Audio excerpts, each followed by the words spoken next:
Jadi di antara mukjizat Quran itu kamalul bayyinah. Kalau memberi penjelasan itu sempurna. Hingga ulama mengatakan imanul muqallid, imannya orang-orang yang asal ikut kiai, asal ikut guru, asal ikut itu mukhtalaf alaih. Bahkan saya sendiri cenderung mengatakan iman itu tidak diterima. Karena manusia dibekali akal, inginnya Allah itu dengan akal itu dia punya kepermanenan iman, punya kepermanenan apa?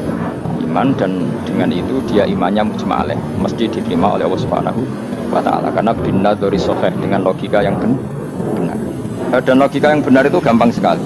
Beberapa ulama tentu tahu sekali, bukan sekedar tahu sekali karena itu diajarkan Allah dan Rasul. Misalnya begini, kata Allah, saya kalau baca ayat-ayat ini itu sering nangis karena Allah yang Tuhan itu sebenarnya tidak butuh kita. Seorang lagi, Allah yang Tuhan itu tidak butuh kita, juga tidak butuh iman. Tapi Allah ingin hambanya itu berakal ya. Karena agama itu dikaumi yakinun, sehingga berpikirnya benar. Misalnya gini kata Allah,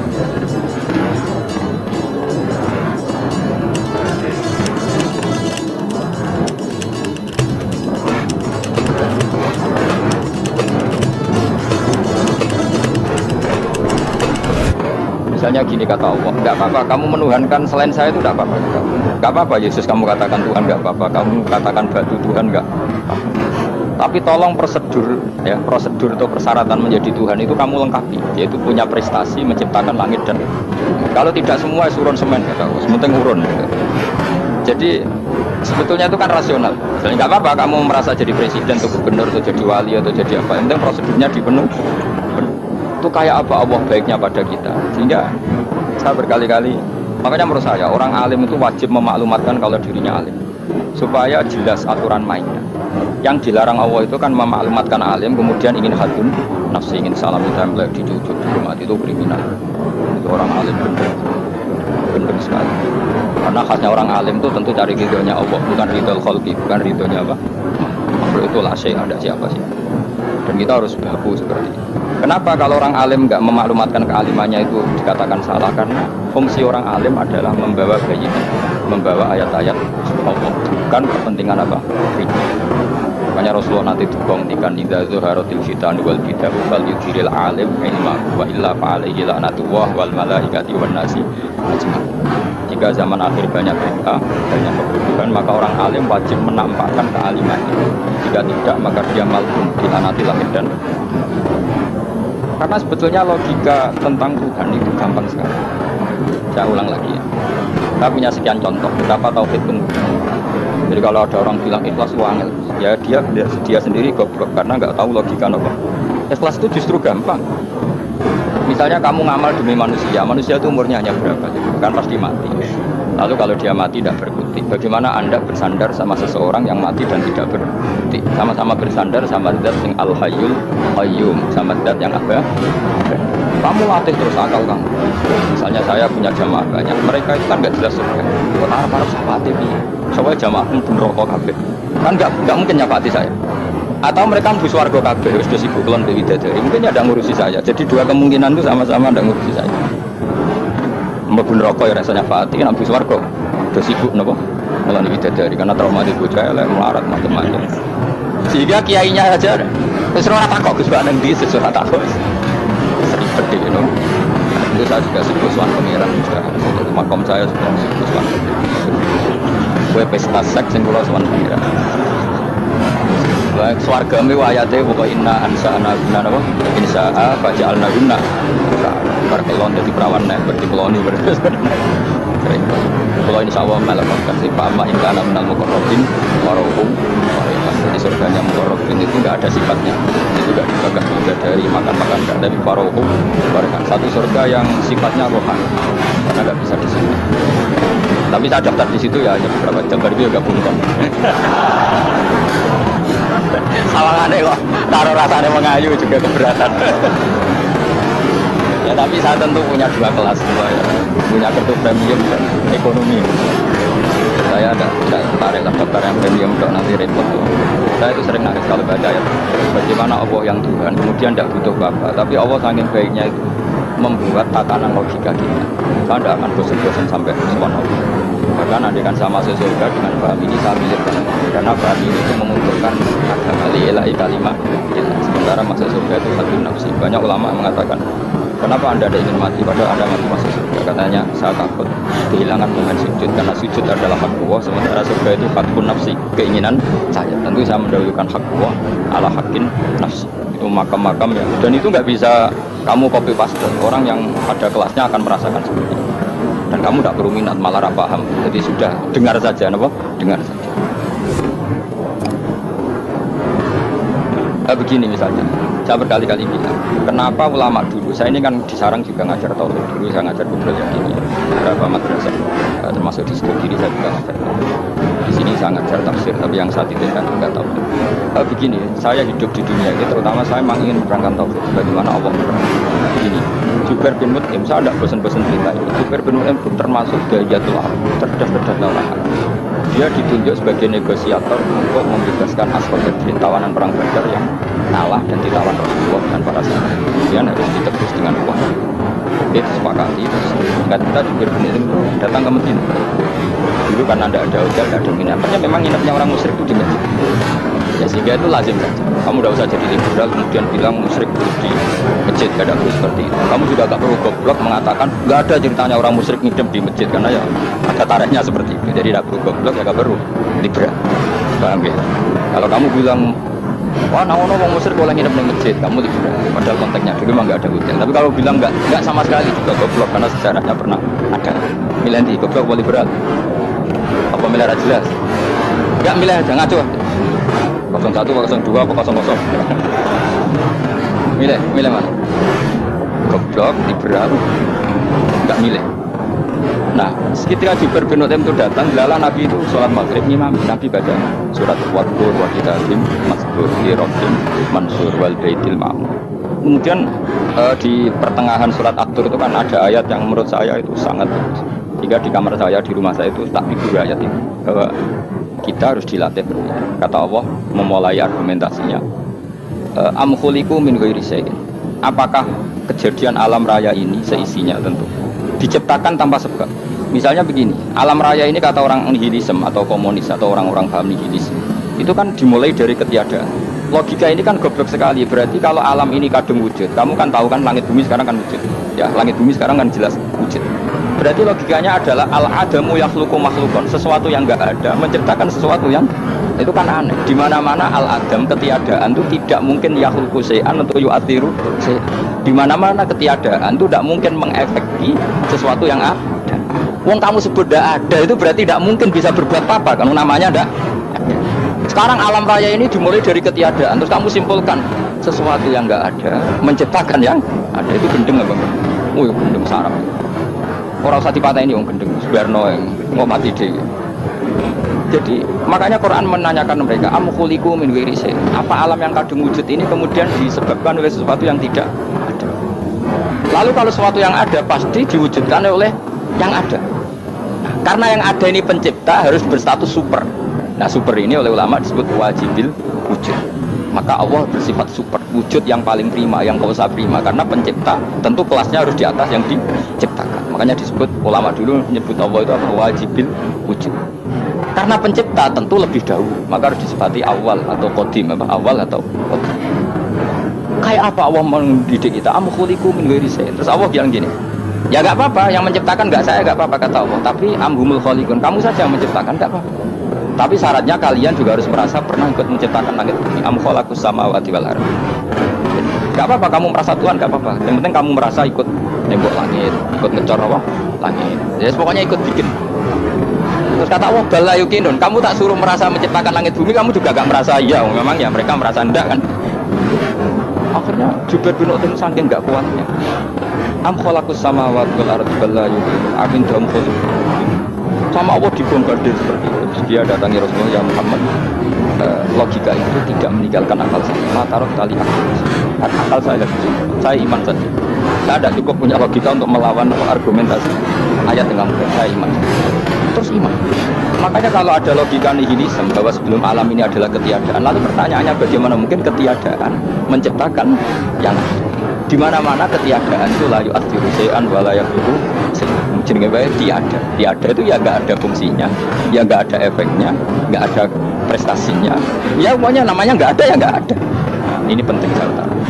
Terus di sini Allah mengulang lagi, nggak apa-apa yang lainnya kamu katakan Tuhan jadi mitra saya, nggak apa-apa. Tapi tolong kata Allah, aruni madza khalaqu minal ardi, ditunjukkan ke kami prestasi dia ikut bikin bumi. Kita tahu misalnya Yesus, Isa lahir di bumi. Bumi sama Yesus dulu mana? Dulu bumi, dia lahirnya di bumi. Lalu dia melata di bumi, jalan-jalan. Kemudian dia mengatakan ini bumi Tuhannya saya.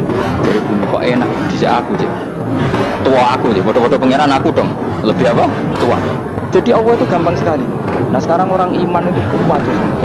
Makanya ada wali iman itu Allah tak jalur yang aneh-aneh doa bila Allah secara hujahnya nggak pernah kita minta ini kita hidup di zaman syarat masal belum jalur pengiran agak izin juga kamu bela Tuhan itu pernah bela Tuhan itu gampang dengan argumentasi al-huda yang supaya agama ini tampil silakan benar-benar mapan dalam logika itu tadi di mana-mana yang namanya serikat itu amrun bidiyun di mana-mana serikat sesuatunya harus paling tidak kita sudah menolak nihilisme lagi. Nah wujud karena wujud awal harus berstatus prima itu dalam bahasa ulama disebut wajibin. Kan ulama dulu ngelatih kita itu pertama Allah itu siapa? Enggak sing wajibin. Itu satu filosofi yang luar biasa. Kemudian setelah itu ada setan-setan kecil yang nganggur, yang iseng. Nah itu nggak usah kamu perhatikan. Tinggal dulu TV, ngopi, tinggal nyantai kelana. Itu saya tamat, pingsan gitu. Syukur-syukur stres gitu. Nah, dugaan saya, setan saya itu pingsan, kurang gizi. Memang setelah itu setan goda gini. Lalu sebelum Allah jangan-jangan ada wujud yang lain. Lalu Allah sendiri awal mulanya gimana? Kata Nabi, jika ada pertanyaan seperti itu kamu harus berhenti. Tinggal dulu TV atau tinggal dulu dangdutan. Ya kalau kepeksa ya apa-apa, kelasem aja. Saya ada menghalalkan tapi kan sudah kamu lakukan. Karena itu lebih baik ketimbang pertanyaan filsafat. Banyak orang yang dulu sholat ketika sekolah filsafat tidak sholat. Alasannya sampai menemukan jati diri itu Tuhan. Dan itu bahaya sekali karena Nabi berkali-kali bilang kamu jangan mikir tentang Allah pasti rusak. Orang kok mungkin rusak dari Nabi pasti rusak. Nah cara menghentikan gimana? Karena setan ini makhluk, akal-akalannya gampang. Tadi tak warai, ini saya sebagai ulama atau sebagai manusia atau sebagai orang awam atau sebagai siapa saja kadang ada pertanyaan seperti itu. Tak tinggal angling darmo kan pusing setan ini kan ngenteni. Wah, ngenteni baru lo angling darmo. Bariku aku lesu mangan mie. Bar mangan mie waret dulu kan dia ngenteni terus mau bikin was-was lagi. Ternyata saya sibuk kan enggak bisa masuk deh. Bangun tidur aku selali pertanyaan tadi. Dinteni. Nah, dia masuk lagi aku sibuk ngajak anak jalan-jalan. Jadi saya kalau jalan-jalan di pasar itu wis enteni santai wae. Itu memang resep dari Rasulullah. Jangan sampai orang terjebak filsafat yang sampai menanyakan eksistensi Tuhan. Dan dia tidak mau iman, tidak mau sholat, tidak mau puasa sampai menemukan Tuhan itu siapa. Itu jelas minas syaitonir rajim itu perilaku setan. Makanya Rasulullah setiap ditanya sahabat gitu itu Nabi guyu-guyu. Dan guyunya Nabi itu kata Nabi, baguslah kalau kamu takut Tuhan kalah kata Nabi. Nabi gojok gitu. Maka ada ulama yang punya seni berargumentasi yaitu Imam Ghazali. Jika setan tanya kamu, lalu sebelum Allah jangan-jangan ada wujud yang sebelum Allah. Kata Imam Ghazali, ya itu saja yang Tuhan. Yang Allah ini enggak jadi Tuhan. Ya berarti wujud sebelum Allah itu yang benar-benar Allah. Kalau kamu bayangkan lagi, jangan-jangan sebelum itu ada wujud lagi. Ya itu saja yang benar-benar Allah. Sehingga tetap Allah itu menang terus. Paham ya? Yang jelas jangan sampai didahului Adam. Karena kalau didahului Adam lebih ngeri lagi. Karena sesuatu yang enggak ada menciptakan yang ada itu lebih buruk lagi menurut akal. Menurut apa akal? Daripada kamu nggak salim Imam Ghazali, tinggal saja dulu tadi lo sinetron. Itu yang lucu aja. Tidak sih lucu. Bendelo apa mencari Tuhan. Pokoknya saya aneh-aneh, saya mau goblok-goblok, saya lucu-lucu. Saya perane wong apa? Saya sering diproteksi saya. Gus Salim jenengan sering dulu sinetron. Ono dialog wong goblok-goblok. Wong goblok itu menarik cara kula. Apa ya? Cara pandang itu di luar dugaan saya karena lalu berkali-kali lo kalah wong goblok. Jadi makanya. Ini tak cerita nih, beberapa kali yang jari besar cerdas berkali-kali kalau sampai goblok. Ada seorang santri itu ingin belikan bapaknya itu sepeda motor. Bapaknya wong desa, senangnya rumah sapi. Menurut saya ya orang tuanya itu mampu, sangat mampu untuk beli. Pak buat itu kok nama awon sepeda motor. Kata bapaknya, mana aku tuh cuma mondok apa goblok. Oh jaluk kok sepeda motor, jaluk mobil ora ya goblok. Lah kok goblok Pak. Jenenge dunya iku Gus, sing lahirno dunya kok sapi ku ndek anak, wedhus ndek anak jenenge dunya. Di mana-mana jenenge dunya sing lahirno. Iki dunya kok mangan dunya. Mergo motor iku kan tuku bensin, mobil. Iku cara dene iku goblok Gus. Berarti kan kabeh kiai goblok perkarane. Tuku dunya sing ngentekno dunya. Cara dene dunya iku sing lahirno dunia. Kok pinter gitu. Untungnya saya ini ulama ya, ahli tafsir ya malu, saya kalah itu ya malu. Tapi saya sebagai orang objektif fair, itu teori benar apa? Jadi dunia itu ya sing lahirno dunia kok mangan dunia itu goblok. Untungnya dia dengan saya itu jaraknya 5 kilo 7 kilo karena titik. Lala dia diterkon sepeda motor, aku tetap mau kalah. Pak, nanti jalan kaki saja. Karena kalau pakai motor ini kegoblokan kata saya. Terus mendingan nih, loh Gus mau kalah tak?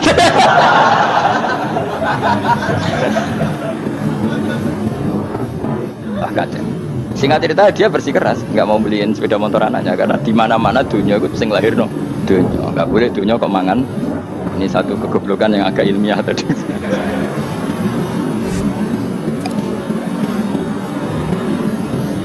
Nah, Imam Asy'ari juga mengalami hal yang sama. Imam Asy'ari itu punya, kita kalau ahli sunnah kan 2 partai. Ya, dalam ahli sunnah itu hanya ada 2 partai juga. Kalau nggak Asy'ari ya Maturidi. Dan sama-sama alim. Ya, kalau terpaut ya paling 5%, 7% ya. Kealimannya Asy'ari dan Maturidi. Imam Asy'ari itu bikin logika yang jimat seperti saya sekarang ini. Logikanya jimat, tapi permanen. Jadi yang saya ajarkan tadi itu logika yang jimat tapi apa? Permanen. Karena tadi alam raya ini kadung wujud. Kalau kadung wujud pasti pewujudnya, yang menciptakan wujud pasti adalah kewujudan. Karena al-adam la yu'athiru syai'an. Di mana-mana kenihilan tidak yu'athiru syai'an. Ya sepakat kan? Gampang kan? Tentu wujud ini prima disebut wajibil. Lalu Imam Asy'ari itu bersikeras. Kalau imanul muqallid itu tidak diterima. Sebanyak keberatan ulama, tapi Nabi nyatanya yaktafi bi imanil arab al-khalina anin nadur. Nabi nyatanya mencukupkan imannya orang-orang Bedui yang mereka itu kayaknya tidak bisa mikir. Ya, Nabi yaktafi bi imanil arab itu bisa al-khalina anin nadur yang mereka itu tidak bisa, Pak. Ya, kita Imam Asy'ari coba ayo kita tanya orang-orang kampung. Ternyata kegoblokan orang kampung itu ya ilmiah, masyhur. Imam Asy'ari saja harus belajar dari wong awam, wong goblok-goblok. Kita kok ingin ya Bedui bima araf taruf. Kowe kok iman be Allah itu bima araf tarubak. Lalu kamu tahu Tuhan kamu atas nama apa? Dengan logika apa? Jawabnya enak. Al-ba'ratu tadullu 'alal ba'ir wa atharul aqdam yadullu 'alal masir. Angger ana tletong ya ana ontane. Angger ana bekas delamaane wong ya ana sing barli. Jadi misalnya ada bekas raca anjing, jadi anjing habis liwat. Ada bekas apa? Ular berarti ular habis liwat. Bekas terjak manusia ya berarti manusia habis. La wa hadzal alam atharun atharul kita. Alam iki mesti ana sing Mas Ari pinter juga, mesti logikanya gak jelimet kan. Agar ada letong, ada sapi ini, ada teracai uang, itu orang segar. Liwat dia ngomong gampang wah baru ada, ya dulu alam masih. Nah, Imam Asy'ari habis itu ngendikan, ya sudahlah dengan logika apa saja, meskipun karena dzori hadal arabi sebagaimana cara berpikir Bedui ini, sementing ada, apa ada. Ya natural apa saja. Misalnya orang ahli matematika mungkin bilang angka dimulai dari 1. 0 itu akal-akalane Khawarij. Mergo dia ini kebingungan nulis 10. Tapi tetap angka itu dimulai dari 1. Kalau misalnya 1 untuk mecah kesulitan ya harus dimulai 0,1. Tidak bisa 0 dong. Jadi 0 dulu itu untuk mematahkan kalau jumlah itu tidak sampai 1. Tapi faktanya jumlah itu kan pasti 1 karena dimulai dari wajibin wujud. Khawarizm itu ya pinter matematika, saya juga punya ilmu hisamnya Khawarizm. Itu kan dia karena kebingungan angka besar. Hanya 1 udah sampai 2, mau tidak mau dulu 1,5. Paham ya? Nah, lalu kalau sebelum 1 tetap dia harus 0,5. Lalu hakikat 0,5 itu kan bagian dari wujud apa bagian dari Adam? Tetap bagian dari wujud. Jadi 0,5 itu kan khayal kuliah. Khawarizm. Mungkin saya ada ahli matematika ala wong kampus, tapi saya tahu kalau ala Islam itu lebih gampang. Misalnya gini. Sesuatu itu kadung kamu putuskan itu satuannya 1. Tentu ketika separuh kamu katakan baru separuh. Tapi sebetulnya ketika satuan itu kamu katakan 10, yang separuh itu sudah 5. Itu kan terserah sing bagi, no? Terserah sing bagi. Iya dong, misalnya 1,5 juta, 5-nya artinya apa? 500.000. Sekarang kalau 100.000,5, 5-nya jadi berapa? 50. Kalau 1,5 jadi. Nah itu kan terserah satuannya apa? Tapi tetap dari 0,5 itu tetap menunjuk sesuatu yang wujud, yaitu 5-nya sebetulnya apa? 5 yang separuh tadi. Paham sih kalau maksud? Tetap nggak bisa sesuatu dimulai dari apa? 0. Makanya kata Abdul Hamid Khan kalau dalam mendidik tauhid, itu gampang saja tadi. Alam raya ini kadung maujud, kalau kadung maujud pasti disebabkan oleh sesuatu yang wujud. Karena wujud pencipta harus berstatus prima. Lah prima ini atau premium ini kita sifati wajibil wujud. Atau kamu katakan apalah kausa prima atau musabbibul asbab. Nah kelirunya kita dalam berislam itu, kritiknya para ulama. Kita ini nyebut Allah dulu baru menceritakan status Allah. Kalau zaman Nabi itu dibalik. Status wajibil wujud itu kita terangkan dulu, baru yang oleh Islam itu namanya Allah. Paham ya? Kan beda, misalnya gini logikanya gini, kamu ketemu orang ateis, saya ulang lagi, kamu ketemu orang ateis, terus kamu ditanya, lalu alam ini yang menciptakan siapa? Allah Jalla Jalaluhu. Mesti kan tanya, man huwa Allah itu siapa? Kalau dulu Islam mengajarkan nggak gitu. Surat pertama turun apa coba? Iqra. Iqra itu nggak nyebut kata Allah. Iqra bismi rabbika. Rabbika itu siapa? Alladzi khalaq. Sebutlah nama Tuhan. Yang berhak menyandang Tuhan adalah zat yang pencipta. Itu tidak ada kata Allah. Di surat Mudatsir, surat kedua, ya ayyuhal mudatsir kum fa'anzir wa rabbaka fakabbir. Bukan Allah fakabbir, wa rabbaka fakabbir. Sehingga cara berpikir gini dibalik. Sebutlah Tuhan kamu. Tuhan itu siapa? Yang berstatus Tuhan adalah zat yang berstatus pencipta. Nah, lalu pencipta ini oleh Islam dinamai Allah. Kalau orang ateis kamu langsung bilang Allah, man huwa Allah. Berarti pertanyaannya Allah itu siapa? Lalu kamu jelaskan Allah adalah pencipta. Allah adalah wajibil wujud. Tentu lebih gampang kamu terangkan. Makanya Al-Quran menerangkan amukholiku min ghairi syai'in. Maknanya di sini maknanya ya Allah. Apa? Allah. Apakah mereka diciptakan tanpa pencipta? Tentu setelah Islam tahu itu namanya siapa? Allah. Paham ya? Kalau balik malih. Jadi sebetulnya Quran itu ngajari kita itu ilmu mantik yang luar biasa. Misalnya ya Yuhanna su'budu siapa? Rabbakumul ladzi khalaqakum walladzina min qablikum. Sembahlah Tuhan. Tuhan itu siapa? Pencipta kamu dan pencipta orang-orang sebelum kamu. Lalu Tuhan ini oleh Islam dinamai. Tapi kalau langsung kamu bilang ke orang ateis atau orang Uni Soviet, Allah itu Tuhan, Allah itu siapa? Sebab itu di beberapa ayat dijelaskan dulu status Allah. Sifatnya Allah, keakhasan Tuhan. Yang dikatakan Tuhan adalah zat pencipta. Kalau tidak pencipta berarti tidak Tuhan. Sekarang Yesus pencipta bumi apa enggak? Enggak, karena dia lahir sudah di bumi. Begitu juga Fir'aun. Fir'aun itu kalah telak sama Nabi Musa ya gara-gara logika ini. Ketika Nabi Musa ditanya Fir'aun, wa ma rabbul alamin, lalu Tuhan itu siapa? Kata Musa, Rabbus samawati wal ardi, yang menuhani langit dan bumi. Jadi Fir'aun, enggak, ma'alim tulakum min ilahin wa irisa, jalan-jalan kemana-mana yang dikatakan Tuhan oleh masyarakat saya. Kurang ajar Fir'aun. Terus kata Musa, ya Tuhanku yang di langit. Terus manggil Haman Mesir, ya Haman ibn Ili sorhalla ali abluhul asbab samawati fa'attoli ila ilahi. Haman, bikinan saya piramida yang tinggi, aku akan lihat Tuhannya Musa. Ada enggak di sana? Padahal misalnya munggah tenan yang pangeran ra iso didelok kan repot Nabi Musa. Wah payah ya, kayak piramida nginceng pangeran teprak itu kan. Akhirnya Musa pakai logika. Ya sudah gini saja, Rabbukum wa rabbu abaikumul awwalin, yang menuhani nenek moyang kamu yang dulu-dulu. Oh itu langsung fabuhita Fir'aun. Fir'aun tuh kaget sekaget-kagetnya. Dan para penggawa Fir'aun sadar. Wah kalau Fir'aun yang Tuhan, babanya tanpa Tuhan. Kan Tuhannya balita kan gitu kira-kira. Tuhannya balita. Tuhannya barulah. Itu kan jadi logika yang mematikan. Kalau Fir'aun Tuhan berarti babanya dulu yang wujud itu tanpa Tuhan, karena Tuhannya baru lahir. Ini ada Tuhan kok datang terlambat ini kan. Akhirnya para punggawanya Fir'aun iman, macam gendeng ya Fir'aun ini gendeng. Itu pentingnya logika Rabbukum wa rabbu abaikumul awwalin. Nah sekarang orang tuh nggak belajar logika. Iman be Allah orang mantep ning ati, cek iso diguncang setan, jalukane wis aneh-aneh. Jaluk swarga, jaluk gak mutu jero. Gak mutu. Makanya banyak wali kalau ditanya, kamu masuk surga sama sholat milih mana? Milih sholat. Kenapa milih sholat? Di surga itu demi khadun nafsi saya, poya saya. Tapi kalau saya sholat itu untuk hakku. Saya sebagai hamba, identitas kesejatian saya adalah menghamba. Soal nanti Allah bikin bonus surga silahkan. Maka sebenarnya masuk surga itu ada urutannya. Sebagai orang alim saya urutannya adalah berkampanye sesering-seringnya, membuat logika supaya orang mudah ke Allah dan Rasul. Makanya di Quran tuh gak ada orang disuruh masuk surga dulu itu ya Tuhan nafsul mutmainnah irji'i ila rabbiki. Kamu kembali ke Tuhan kamu dulu. Bahwa kamu makhluk yang butuh Tuhan. Fadkhuli fi ibadi. Kamu masuklah berstatus hamba dulu. Kesetatusan Anda sebagai hamba ini matangkan dulu. Bahwa saya ini hamba. Dibuktikan dengan suka sujud, suka ngamal, suka sedekah, suka tawadhu. Saya sebagai orang alim sebenarnya nggak suka mulang, karena takut. Nak kue pinter kok nyanyi aku, nak goblok sawangannya metodeku gagal kan. Dua-duanya ini merugikan saya sebetulnya. Saya ulang lagi ya, nak kue pinter kayak nyanyi aku, kan ya mungkin juga senajan rodok mokal mungkin. Sanggep aja rodok mungkin. Pemana nak sing ndik kan yo, biasanya hasud ndik.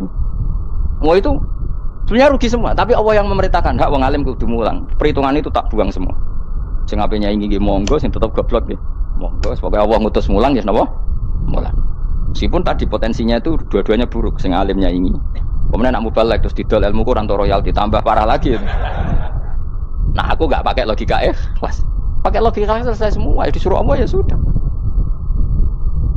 Saya ulang lagi ya, makanya saya minta ya, surat Tur itu dibaca. Makanya baca Quran itu jangan terlalu egois, jaluk swarga.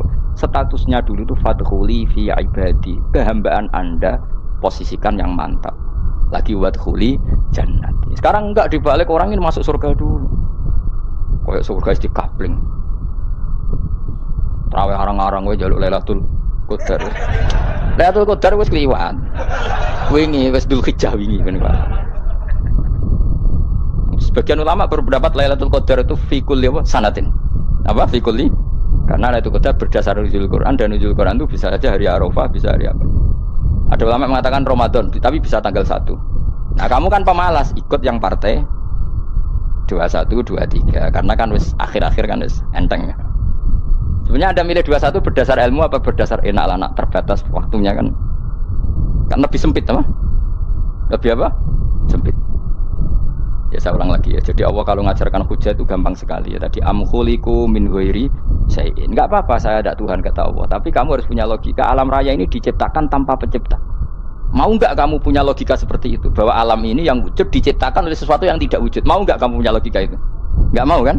Namanya wujud tentu diciptakan super wujud. Dan super wujud itu wajibil wujud. Dan itu Tuhan kita yang oleh Islam dinamai Allah. Bang, makanya nyebut Allah itu di surat-surat awal Quran enggak ada. Coba. Awal surat Quran itu surat apa coba? Iqra kan? Iqra itu ada enggak kata Allah? Enggak ada. Iqra bismi rabbika. Rabbika itu siapa? Allazi khalaq. Surat Mudatsir sama, ya ayyuhal mudatsir qum fa'anzir wa rabbaka fakabbir. Ya sudah seperti itu. Ya ayyuhan nasu ubudu rabbakum. Rabbakum itu siapa? Allazi khalaqakum. Nah, kita ini keliru metode. Pemene wong tukang wiridan Allah. Tapi ora roh Allah iku sing sapa? Ya dia Allah. Dia nyifati Allah mau sing ngekei swarga, sing ngekei dhuwit, sing ben ngekei widadari. Jadi Allah disifati sesuai selera yang menguntungkan dia. Bahwa Allah ini yang ngampuni saya, kemudian saya masuk surga, kemudian ngeloni widadari. Makanya kalau dia jadi wali tak demo, tak laporkan MK. Solo. Karena ini wali pecundang. Bagaimana mungkin calon wali pikirannya khadun nafsi? Kalau lama agak gitu, mendikan Allah itu zat paling penting di dunia. Maka akan saya maklumatkan di dunia bahwa orang kembali ke Allah. Caranya gimana? Akan saya kenalkan Allah lewat logika. Caranya apa? Kita sifati wajibil wujud. Kita sifati rabbukum wa rabbu abaikumul awal. Dengan sifat-sifat yang semuanya mengarah ke dikjayaan Allah Subhanahu wa taala. Iku jenenge kowe bener-bener ulama. Iku disebut bal wa ayatum bayyinatun fi suduril ladzina utul ilm. Makanya ulama itu orang yang luar biasa, sampai disebut innama yakhshawaha min ibadil ulama. Ahli ibadah itu rapati wedi pangeran. Masuk wiridan istighfar nangis rapati wedi pangeran, gayane tok nangis. Karena sebenarnya dia nangis wedi ra mlebu swarga. Mlebu swarga gak iso ngloni. Dari itu aja orientasinya itu.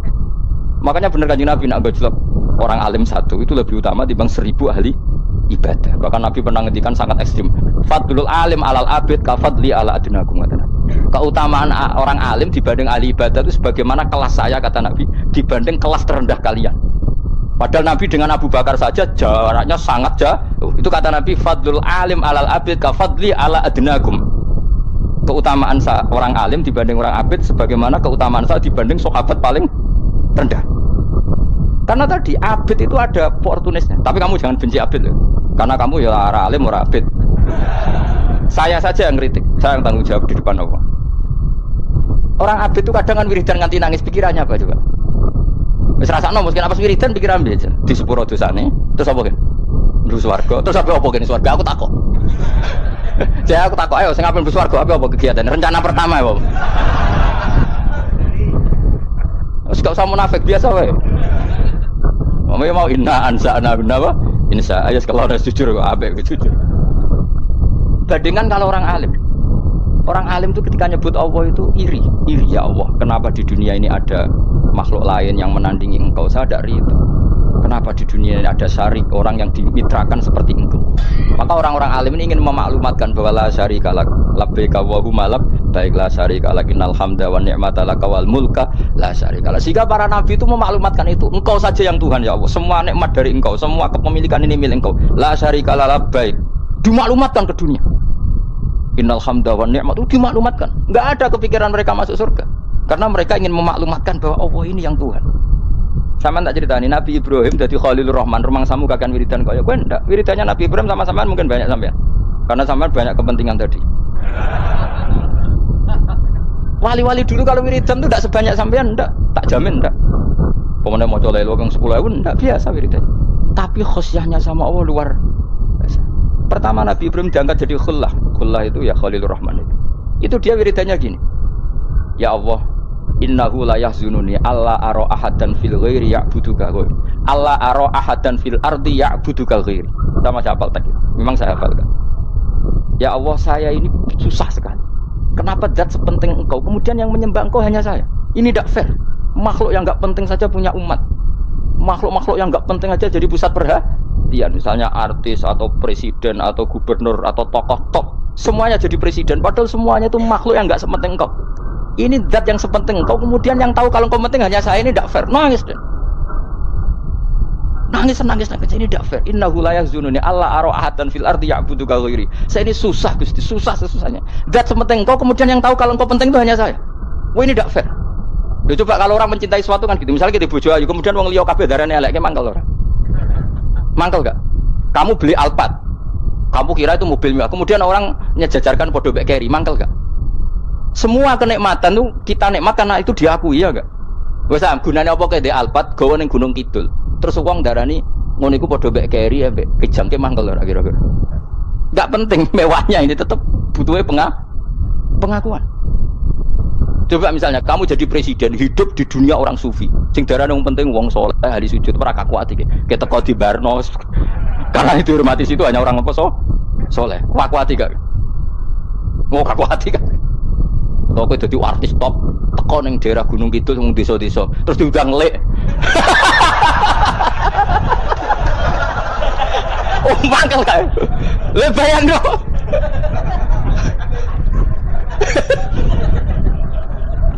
Oh, kamu menteri top, menteri BUMN, barang dolan itu iso diundang lek. Matus walang lek ngono. Oh, mau mangkel. Karena orang keren itu butuh pengakuan apa? Wes misalnya di bojo ayu terus wong liya kabeh darane eleke mangkel gak? Sebetulnya orang merasa nikmat itu karena pengakuan. Bayangkan andaikan orang itu melihat Alphard itu tidak wow, orang punya Alphard gagah enggak? Oh, enggak gagah kalau orang lain enggak bilang apa? Oh. Mau misalnya digoning desa terus ana wong desa nganggep kok model tepak terus saya mau badhe numpang wedhus kula angsal, Pak. Gak kuatir. Habis kan. Makanya branded itu harus dimaklumatkan. Nah itu bayangkan Nabi Ibrahim. Zaman itu ada Raja Namrud yang dipuja-puja, ada orang kaya dipuja-puja. Kemudian engkau yang Tuhan, pemilik langit bumi, enggak ada yang muja-muja engkau, ini enggak fair ya Allah. Nangis. Ora kok kowe eling pangeran sak jam swarga Gusti. Dasar gak bakat wali. Loh, saya itu pernah kangen Nabi Ibrahim itu sampai nangis dan itu saya tidak berdoa. Semua yang terkait Nabi Ibrahim itu saya baca. Mulai surat Quran, tafsir tentang Ibrahim. Sampai saya di Kudiro di Tadirawa pernah ziarah ke makamnya Nabi Ibrahim. Itu saya hampir gak pernah doa. Saya isek. Ya karena tadi ketika Nabi Ibrahim nangis-nangis gitu, ya Allah ini tidak fair. Engkau zat terpenting di alam raya ini, kemudian gak ada yang menuhankan engkau, gak ada yang merhatikan sama ini, tidak fair. Susah sekali karena yang tahu engkau Tuhan itu saya dong. Masyhur itu sama Allah. Karena Ibrahim nangis-nangis itu terus sama Allah diterbangkan ke langit. Disebut wagadhalika nuri Ibrahim malakutas sama. Di langit ada jutaan malaikat sujud, jutaan malaikat rukuk, jutaan malaikat baca tasbih. Nabi Ibrahim oke Gusti kalau gini ya benar, ini baru benar kata-kata. Makanya terus Allah dengan keangkuhannya, karena Allah punya sifat angkuh dan itu sah walahul kibriya, kan sifat angkuh baik untuk Allah tapi tidak baik untuk makhluknya, dan Allah dengan sifatnya walahul kibriya. Kata Allah, kalau nasihati para nabinya, kamu tidak usah susah jika di bumi jarang orang nyembah saya. Innalladzina 'inda rabbika yusabbihuna lahu bil-laili wan nahar wa hum la yasamun. Kamu tenang saja. Orang yang di sana di langit-langit itu maksudnya para malaikat itu bertasbih siang dan malam. Wa hum la yasamun, dan mereka tidak berhenti-henti, tidak bosan-bosannya bertasbih. Jadi Nabi itu baru terhibur kalau yang diidolakan itu keren. Itu Nabi, itu wali kutub, itu wali. Kamu enggak nyebut Allah itu. Sebenarnya kamu kan enggak ingin kan bangun malam ingat Allah, berhubung utamu akeh. Terus Allah mbok libatno, mbok nyaur kan sebenarnya itu. Kamu ingin jadi bupati, sebenarnya kamu enggak kangen Allah. Kamu ingin jadi bupati, terus Allah mbok jak koalisi kan gitu. Terus malam-malam Allah, ya Allah ini hambamu ya Allah minta gini. Sebenarnya kamu kangen Allah apa kangen keinginan kamu? Ya, terlalu menyindir banyak orang ya. Maksudnya ini cerita saja. Ya sudah, ini kayaknya kok banyak yang tersindir, tapi ini kan ngaji. Yang ngaji itu harus naik kelas. Ya sudah, tidak usah diteruskan, kok banyak yang tersinggung. Ya sudah, tidak usah diteruskan.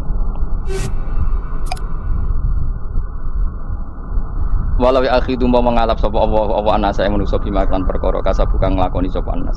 Minal ma'asi sing pira-pira maksiat. Matarut. Mongko ora ninggal sapa wa ta'ala dzuri ing atase dhuwure artayil arti minda batin saking kewan apa wae. Nasama tegese kewan tubuh kang melata pun nasama alih ing atase arep. Kalau saja Allah ingin merusak manusia karena dosa-dosanya, pasti tidak disisakan beberapa sesuatu yang jadi kebutuhan manusia, termasuk dabang. Misalnya nggak ada hewan, nggak ada tanaman, nggak ada apa saja di bumi. Karena Allah ingin mengadab manusia. Tapi nyatanya di balik mereka maksiat, tetap fasilitas kepentingan manusia ada. Karena sifat ghafurnya Allah, sifat rahmannya Allah. Walakin yu'akhiru tetapi ini ngakhirna sapa wa kuming wong akeh ila ajalin temeka maring batas musamman kang wis ditentono. Yaumil kiamat tegese dina kiamat. Fa idza jaa mongko nalikane teka apa ajalum ajale wong akeh fa inna wa mongko satuna wa taala iku kana ana sapa wa ibadihi kan kawulan apa basiran dat sing mirsani. Fa yujazi mongko males sapa wa ing wong akeh ala amali ing atase wong ngamale wong akeh. Carane ngemalas Allah tentu profesional atau prosedural bi isabatil mukminin kelawan ganjar wong mukmin wa iqabil kafirin lan nyiksa wong kafir. Ya jadi Quran itu gunanya ya membuat logika yang benar supaya orang itu menghindari kesalahan.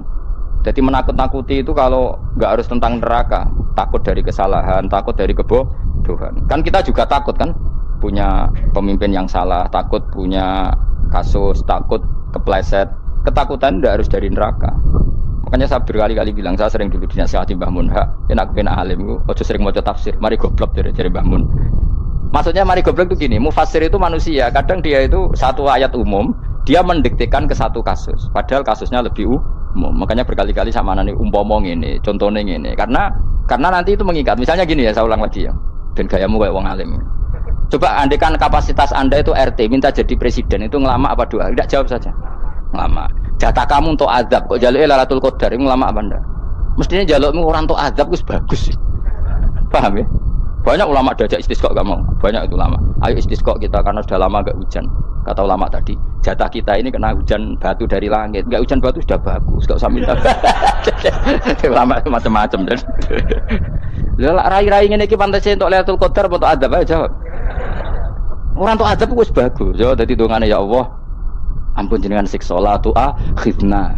La tu akhidna maknane njuk Lailatul Qadar apa ora disiksa. Biar makam kita itu masih Rabbana la tu akhidna. Iku supaya gak disiksa innasina waqtuna kalau kita salah. Kowe kan gak kalau. Wah sudah salah. Jadi donga innasina waqtuna sange apikane pangeran wae ditambahin kalau kita salah. Kalau kita kan sudah ada kalau lagi sudah. Sudah jelas salah berkali-kali lagi. Mbok wong diisin. Yo lak jaruk Lailatul Qadar gak diisin. Tapi oleh wong pangeran apian, pangeran kan tapi misalnya pangeran ora aku luwe apian timbang aku. Dadi sowe disahno permintaan. Tapi gak dikabulno. Mau disahno, tapi ora usah apa? Disahno iku iman jalin jeneng goblok piye meneh, macam-macam. Makanya doa paling fair itu ya Rabbana dzalamna anfusana wa lam taghfir lana wa tarhamna lanakunanna. Makom kita itu disepuro pangeran. Sing bener donga wong traweh-traweh lho ning Tuban ning Jogja wis bener apa innaka afuwun karim tuhibbul afwa fa'fu anna. Ora ana guru-guru kita donga ya Allah anilna lailatul qadar ya Allah ka ora sarahku iki kita ora ana ngajarno ngono ya Allah innaka afuwun karim tuhibbul afwa fa'fu anna. Jenengan kandat sing kathah nyepurane lan seneng nyepuro pun jenengan sepuro iku wis bagus itu. Ndelok lailatul qadar kira iso ndelok srengenge. Terus ndelok angin. Angger daerah Gunung Kidul banter terus aneh-aneh. Boy wong tahu diri, maksud kula dia tetap minta Lailatul Qadar tapi tahu diri. Misalnya suwe bersedekah, puasa salat 1000 rakaat terus utang di sahur sampai 10 togo-togo sing mbok dolimi jaluki sepuro. Pas kowe tenan mergo wis ngrasa ora dolim nduk Lailatul Qadar. Tapi kira ngrasa ora dolim wis ujug sombong. Wong sombong ora berhak meraih. Lah terus piye Gus? Ya biasa wae, pokok biasa wae. Makom kita ora kena adab itu sudah luar biasa. Ora penuh adab piye. Wis ngene iki wis luar biasa, napa? Luar. Mun nang ngandel kula, mesti ngene iki wis keadaan seperti ini terus. Soale dongane wae Rabbana la tu'akhidna in nasina wa akhtana. Itu jadi itu sudah luar biasa. Nah, ini kan teruskan dawuh Mbah Mun. Misalnya Allah bilang gini, fattaku, maka takutlah kamu. Biasanya mufasir ditambahi minan nar, maka takutlah kamu masuk. Sebetulnya yang perlu dihindari dari kita takut itu, takut salah, takut bodoh, takut terdolimi, takut mendolimi orang lain, takut hidup tidak ada gunanya. Tapi mufasir tentu milih yang populer. Takutlah kamu dari api neraka. Coba misalnya gini, kita nanti masuk surga. Kemudian zaman di dunia kita tidak pernah berkampanye ya atau berkontribusi untuk agama Allah. Cara saya itu izin. Kata Imam Malik, saya masuk surga. Kemudian orang yang mencintai saya masuk surga itu saya malu. Rasulullah juga gitu. Saya sebagai pemimpin umat, saya malu masuk surga. Dan satu dari umat saya masih masuk neraka. Jadi ulama dulu tuh ketakutannya bukan sekedar masuk neraka, takut malu, takut bodoh, takut keliru, takut. Saya misalnya nanti masuk surga itu malu, dengan saya tidak pernah ngajar tafsir Jalalain. Malu saya. Karena katanya Allah, hak kenapa pun swarga? Terus diberi swarga. Tapi kalau pernah baca tafsir Jalalain kan anak keren nih. Keren artinya saya pernah mengkampanyakan Quran, pernah mengkhidmai Quran, pernah ngitmai kitab engkau ya Allah. Saya pernah ngitmai umatnya Rasulullah yaitu sampean kabeh. Pernah mulang, pernah sowan. Lho saat tiap bulan sowan jenengan gak sopan tapi. Mulane kira usah bales sowan rono malah ganggu anak-anak. Kadang santri yo pidol, wis diulang cek sowan. Orang tuh kiai kalau sudah di rumah tuh milik keluarga biar fair apa. Bermulang cek assalamualaikum terus kiai ini kagok keluargane ku kapan? Gue mikir bocah ora karu-karuan. Jadi seneng ya di ilmu ini, seneng ya di ilmu. Kita ulang lagi. Nah, kata yang ditafsir itu sering tidak mengikat. Makanya kata Mbah Mun, baca tafsir itu dikurangi. Maksudnya dikurangi itu bukan apa-apa. Maksudnya tadi kalimat yang ditafsir itu tidak mengikat. Yang mengikat itu yang kalimat di Quran. Nah, kalimat Quran itu umum, napa? Misalnya gini, Allah kalau gini, ikdilu, kamu harus berbuat adil. Lalu adil itu misalnya mufasir menafsir, adil itu menyamakan di antara dua orang konflik. Misalnya di MK 01 dan 02 dianggap sama, itu namanya adil. Itu kan dawai mufassir. Atau misalnya gini, Allah bilang gini ke saya, hak kan ada di kiai sing adil. Terus adil ditafsiri orang, adil itu menyamakan sesama murid, haknya sama. Nah, tapi bisa saja adil itu di luar itu semua. Misalnya gini, ternyata adil menurut Allah gini, adil maknanya seimbang, apa? Adil itu maknanya apa? Seimbang. Lalu keseimbangan seorang hamba adalah dia ingat Allah lebih banyak. Karena ini bandul yang benar-benar nyata. Allah itu nikmatnya nyata. Sehingga ketika saya sebagai orang alim ingat saya alim itu karena Allah, dikasih ilmu Allah, dikasih cerdas Allah, dikasih semuanya dari Allah. Sehingga saya itu tidak merasa kumuh-luhur pada kalian karena semua ini dari Allah. Kemudian Allah sendiri yang memerintahkan, ya, kamu harus mengajar. Maka saya ada arep-arep salam templek sampeyan, penghormatan sampeyan, apresiasi sampeyan karena saya hubungannya hanya dengan Allah Subhanahu wa Ta'ala. Itu namanya adil, meletakkan sesuatu proporsional. Itu juga adil namanya. Makanya seseorang itu enggak bisa dikatakan abid selagi belum tahu kalau ibadahnya minallah. Jadi misalnya ke ibadah tok, ternyata kamu yakin itu ibadah kamu, amal kamu, itu belum abid. Abid hakikat adalah alhamdulillah alladzi hadana li hada wa ma kunna linahtadiya laula an hadana. Ketika kita sujud yakin ya Allah alhamdulillah jenengan menakdir saya sujud. Saya sholat alhamdulillah engkau menakdir saya sholat. Sehingga minallah dulu, pikiran itu semua kebesaran kemendahan ini minallah dulu. Baru setelah minallah kita yakin billah. Setelah billah juga yakin ilallah. Misalnya gini ilallah itu. Setelah saya ngajar tafsir Jalalain, kepentingan saya satu.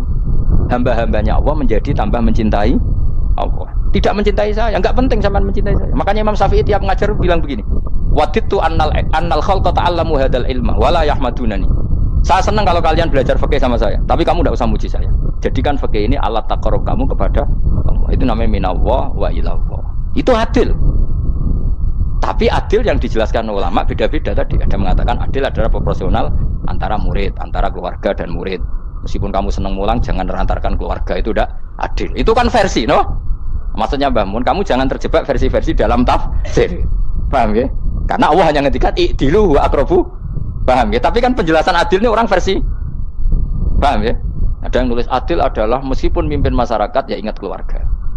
Karena sing tukang wayo kan nafsirin adil adalah karena laki tidak cukup istri satu maka ayo kan yo repot nanti. Tapi kalau kadung kadung istrinya 3 atau 4. Adil adalah harinya sama meskipun janda dan perawan. Dari sing lanang gak adil adalah proporsional. Sing wis suwi dikumpuli dikurangi. Yang baru ya mungkin kabeh enggak kalau nuruti. Mungkin enggak. Ya, tapi itu kan versi, nama. Maka kata Mbak Mun itu memang saya itu merasakan, saya sebagai mufasir merasakan memang saya kan sering baca Jalalain beda dengan tafsir Munir, nanti beda dengan tafsir Qurtubi.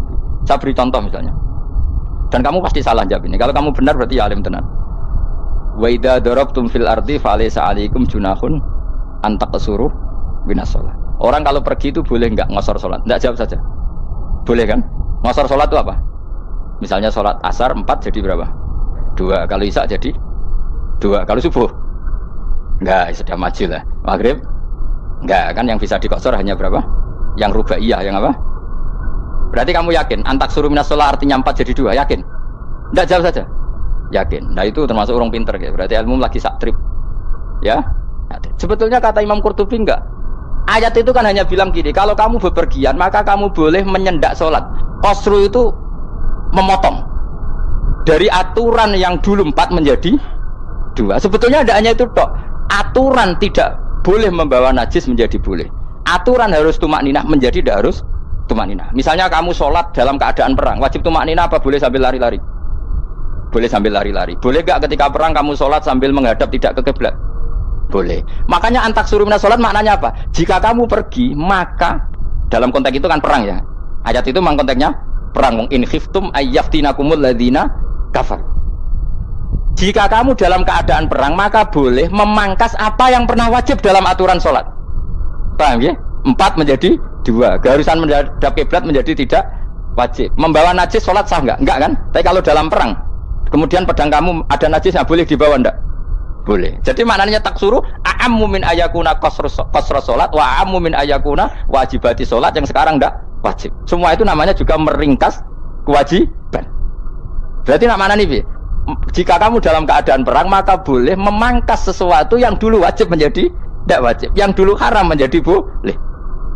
Tapi mufassir mencontohkan qasru salat hanya 4 menjadi 2. Dong ya. Oh ya, nek alim ngono tenan wis dokter tafsir sah. Enggak tak, iku sudah dewe. Tapi apa orang lain ngakui. Jadi itu contoh kecil. Jadi mufasir karena kebetulan dia tahunya hanya qasru sholat itu 4 jadi 2, dia itu. Padahal di tafsir lain diterangkan qasru itu artinya menyingkat atau mencendak atau memangkas. Dulu wajibnya sholat itu gak boleh bawa sesuatu yang najis. Tapi kalau sholat dalam keadaan perang dan pedang kamu ada darahnya boleh nggak dibawa? Boleh. Bahkan Allah menyuruh dibawa. Dan boleh nggak madhep kiblat. Fa in khiftum farijalan auruk banataki fa idza amintum fadhkurullaha kama 'allamakum. Ketika keadaan aman baru sholat sesuai standar. Nah berarti kan ada qasru sholat, ada pemangkasan aturan sholat. Kayak misalnya begini. Dalam keadaan normal boleh nggak kamu motong pohon pisangnya tetangga tanpa izin? Nggak boleh kan? Tapi misalnya ada banjir bandang, kemudian kamu bisa selamat kalau motong itu wajib izin apa malah haram izin? Haram izin, harus kamu langsung potong karena kalau tanpa begitu kamu tenggelam. Dan yang punya wajib meridhoi. Kalau nggak meridhoi disalahkan syarak malah. Paham ya? Jadi ini penyolongan yang wajib. Tapi tak sebab potong kayak ngelangi kan, terus gedangnya mbok pangan, itu berlebihan. Karena Allah memaklumi hanya untuk ngelangi. Jebule wis menisan lah itu di luar izin syariat apa? Di luar izin syariat itu melampaui batas itu. Syaratnya boleh itu ghairu baghiw wala famani turra itu darurat syaratnya ghairu baghiw wala dan tidak boleh melebihi batas. Ora ape ngetok gedange jupuk sik sing mateng dipangan terus diketok. Ora oleh. Paham jelas ya. Makanya kalau ngaji tafsir ya saya kan berkali-kali ada makna di tafsir Imam Suyuti saya tambahi umpamanya ini. Maksudnya umpama itu supaya contoh itu tidak mengikat. Jadi yang disebut beliau itu satu dari sekian potensi ribuan contoh. Ya kayak tadi misalnya antak suruh minas sholah. Itu umumnya ulama membayangkan qasru sholat yang 4 jadi 2. Padahal enggak, maknanya meringkas aturan dari wajib menjadi tidak wajib. Bahkan sebagian aturan itu dikatakan haram, tidak haram. Itu tadi misalnya bawa najis atau teman kamu mau dibaca orang kafir terus kamu bilang, hei hati-hati, itu tidak batal kalau dalam sholat siddatil khauf. Paham ya? Jelas? Semaju lah, malam terus tidur, Lailatul Aku wis gumen mbek wong-wong. Bingung ora ilmune wong-wong. Ma unzira abahum alam yung daru tegese ora den kei wedi sapa ngake fi zamanil fatrah ing dalam zaman fatrah. Ya sama seperti ini. Orang tidak mendapat ingdar itu fi zamanil fatrah, zaman enggak ada rasul. Tentu tidak hanya itu tok. Ada rasul tapi orang itu jauh dari komunitas ulama. Itu juga termasuk orang yang tidak mengalami ingdar. Jadi tidak mengalami ingdar bisa di zaman fatrah atau sudah ada rasul tapi dia jauh dari ulama atau jauh dari komunitas Islam. Itu juga komunitas yang tidak mengalami ingdar. Pahu mengkote wong akail kaum iku khafidun lali kabian imani sing iman parustilan bener. Itu contoh paling gampang tuh nak dawuh yai mesti bener itu loh. Kalau kamu ngaji tafsir Jalalain ya Yuhannas ubudu rabbakum. An-nasu biasanya tafsirkan kufaru Mekah, napa? Padahal di situ nas semua manusia apa kafir Mekah? Semua manusia. Cuma konteks dulu karena Nabi orang Mekah dan zaman itu yang diberi peringatan orang Mekah, Imam Suyuti bilang kufaru Mekah. Lah seperti itu kufaru Mekah mengikat apa enggak? Enggak kan? Enggak, karena yang dituruni Quran yo kafatal linnas. Tapi ya Yuhannasu di Jalalain sering ditulis apa? Kufaru Mekah. Nah, seperti itu tidak mengikat. Itu contoh saja, Pak. Contoh saja dalam konteks zaman itu. Paham ya? Jadi banyak, makanya tafsir itu sebenarnya agak ngikat. Ya tapi yang ngomong gitu harus orang alim. Kalau kamu yang ngomong malah kacau. Kemudian ngomong sombong. Mas itu kan manusia, saya juga manusia. Ngapain saya harus ikut? Ya sarap itu. Iku ora wis sombong saraf, no? Wis sombong saraf. Lakot hakko teman-teman fahum, lakot hakko teman-teman nyata pal kaul wa potitah. Wajib tegese wajib manane nyata al aksarihim. Ing atase akeh-akeh wong bil adab. Lakot hakko teman-teman dadi nyata pal kaul wa potitah anane adab. Wajib tegese wajib apa adab al aksarihim bil adab fa mung kote wong akeh la minu ora iman sapa akeh. Il aksaru tegese akeh wong ora iman. Zaman iku maksudnya. Ya maksudnya zaman iku. Tapi jengben mboten ngerti.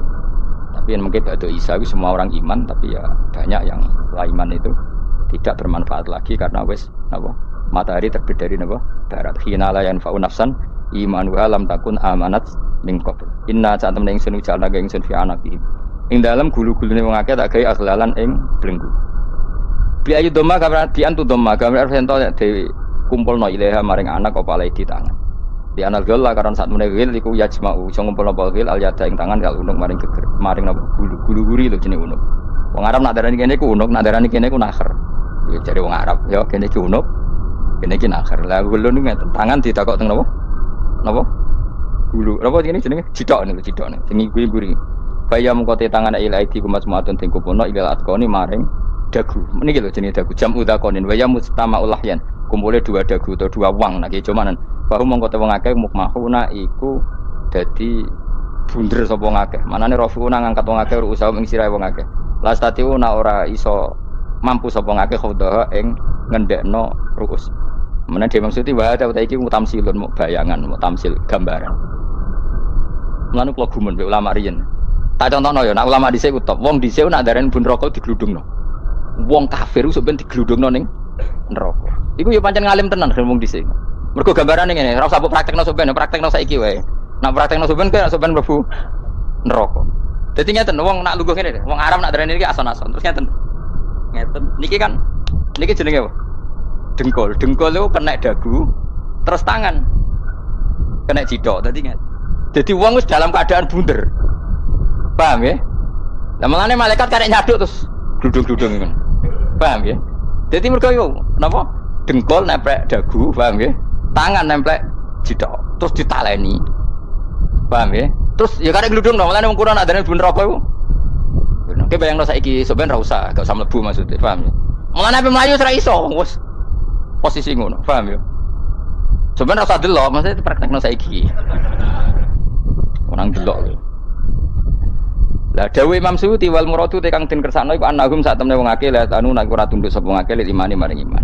Wala faduna nek ora tunduk sapa wong akeh ora ndilukno ru'usau ing sira wong akeh lahu krana iman. Iki tapi dawuh Imam Suyuti. Tentu tidak semua ulama sependapat. Jadi cara Imam Suyuti semua yang dikatakan Quran ini mu'tamsik. Artinya mereka tidak tunduk, maknanya tidak menerima iman.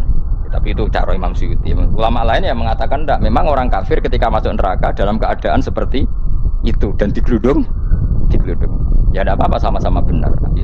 Ya sama-sama benar karena ya Quran itu milik bareng, milik bersama. Jadi apa ya? Kan banyak kalimat kayak tadi mengkosor sholat, meringkas sholat. 4 jadi 2 yang meringkas, paham ya? Dari aturan ketat menjadi agak longgar juga meringkas. Jadi semuanya namanya memotong apa?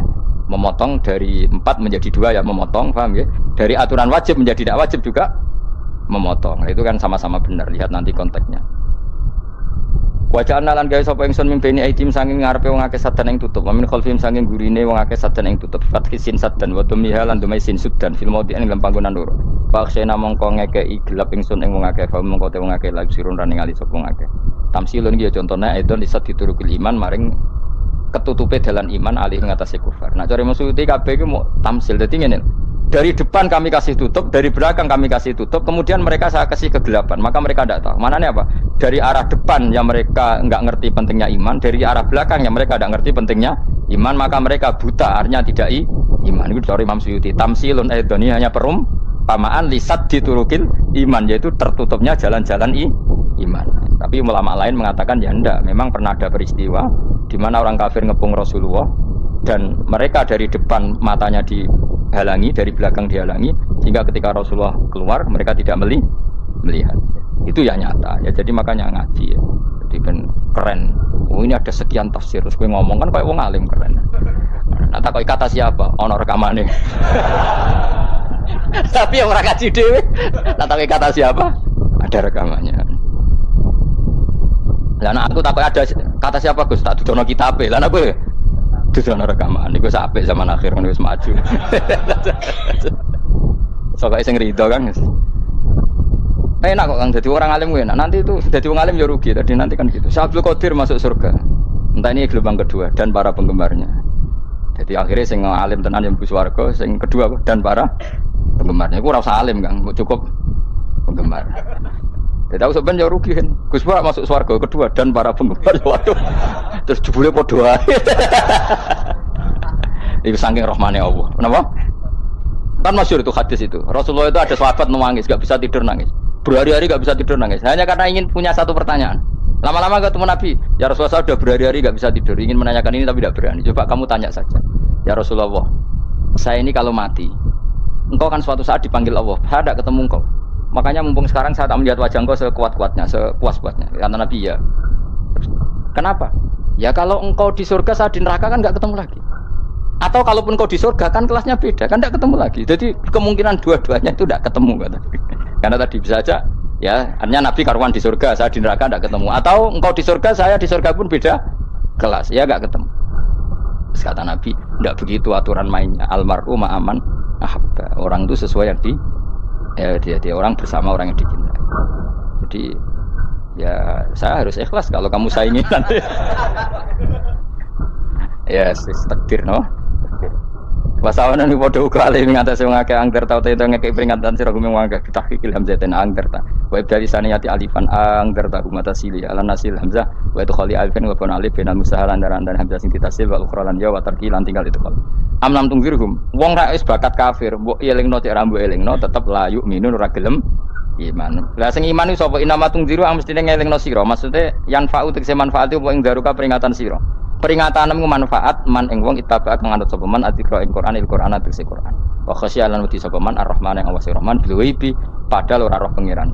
Ya khofa tegese wedi sapa ing Allah, toh walam yara ora ningali sapa wong ing Allah. Nane bil ghaibi itu apa? Takut Allah dalam keadaan toh dia tidak melihat Allah lang. Mergo tak tafsiri bil ghaibi barang gaib. Barang gaib ning Indonesia terjemahannya hantu. Melihat alam gaib itu maknanya apa dalam bahasa Indonesia? Hantu. Mulane bil ghaibi rata terjemah apa?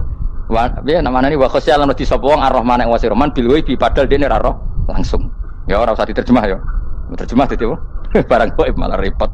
Wa basiruhum mongko ngekeki berita gembira sira ing iman bi maghfiratin kelawan pengempuranan wa ajrin dan ganjaran karimin kang terhormat. Orang yang seperti itu yang ngikuti Quran dan takut Allah itu layak mendapat maghfirah wa ajrin karim wa ta'ala jur karim wal jannatu swarga. Inna satu ingsun wa nahnu ya ingsun iku nuhyi uripno ingsun al-mauta ing wong sing mati dibasi krana pas. Wa natubulan nulis ingsun fil lauhil mahfuz ma ing apa wae kodamu kang ngakoni sapa ngake fi hayatihim. Di lauh mahfuz apa yang pernah kamu lakukan ditulis min khairin kaapian wasari dan kaelean li yujazau supaya diwales sapa ngake alih ing atase iki. Wa atharahum lan yo tak tulis bekas-bekas kelakuanem. Matek saya perkara ustunta kang digawe sunah apa bima badam sak usum ngake. Jadi perilaku kamu ditulis setelah kamu mati ya masih ditulis yaitu bekas-bekas sunnah kamu yang pernah kamu lakukan. Jadi misalnya kayak kok penemu judi, selama ada orang judi ya kamu dapat, paham ya? Paham nggih? Loro gak nggih? Makanya ulama ngendikan dulu tubalil amwat tubaliman mata wa matat ma'ahu dzunubu. Bejo wong mati kemudian dosa-dosane melok mati pisan. Maknanya dia mati dalam keadaan tidak pernah melahirkan sunnah keburukan. Paham nggih? Tapi bejo wong sing mati kemudian dia meninggalkan sunnah kebaikan yang diikuti terus. Kok sampean ini lho bener? Gak paham jalannya lah, nggak jalan kalau turun ngaji. Sehingga sebenarnya anak gak paham lah ya gowo. Lo kok gowo jalan cung bisa bapak paham lah ya gowo. Itu sudah bagus. Apa? Bagus. Jadi pokoknya anut anak ya anut. Pokoknya keren, pokoknya keren sama nu keren. Jadi nanti sebenarnya anak tuku jalan tak kok pak. Kok tuku jalan? Disik bapak aku neng lemari kiono jalan.